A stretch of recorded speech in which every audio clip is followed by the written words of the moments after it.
नांदेड़ में मराठवाड़ा और विदर्भ के सांसदों की मंडल रेल प्रबंधक कार्यालय में बैठक हुई, जिसमें रेल सेवाओं से जुड़ी विभिन्न समस्याओं पर चर्चा की गई।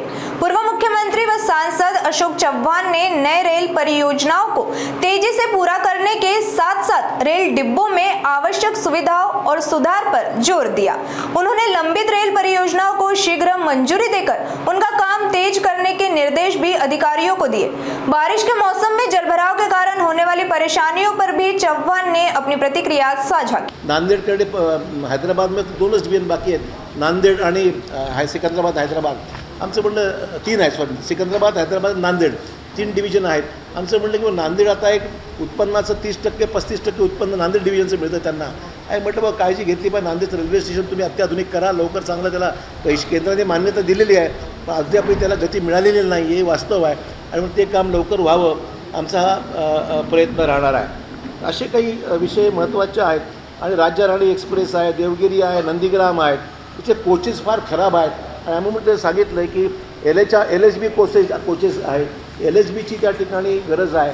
जुना डबे आपल्याकडे असल्यामुळे ते गैरसोयीच्या लोकांना त्याच्यापासून खूप नुकसान होतं आहे आणि त्यासाठी आपल्याला हे करणं आवश्यक आहे। आणि डबलिंग द ट्रॅकचा आपला विषय आहे। नांदेड ते संभाजीनगरपासून ते पुढे हैदराबादपर्यंत हा जो मधला आहे ते कामाला गती मिळाली पाहिजे। आणि कोण डबल ट्रॅक झाला तर आपल्याकडे अधिकच्या गाड्या आपल्याला त्या ठिकाणी आपल्याला देता येतील।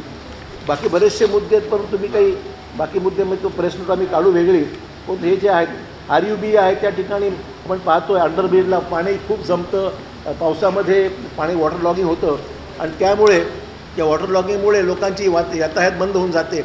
त्यामुळे म्हटलं ते सुधारली पाहिजेत आणि त्याकरता चांगले कॉन्ट्रॅक्टर्स दिले तर पाण्याचा निचरा होण्याकरता फायदा होईल, काम चांगलं प्रतीचं होऊ शकतं असं आम्ही त्यांना सांगितलेलं। त्यामुळे तक्रारी खूप आहेत, पाणी साठण्याचे प्रकार खूप ठिकाणी आहेत आणि त्यामुळे त्याला आपण जर नीट करायचं असेल तर चांगलं प्रतीचं काम व्हावं अशा प्रकारची अपेक्षा आहे।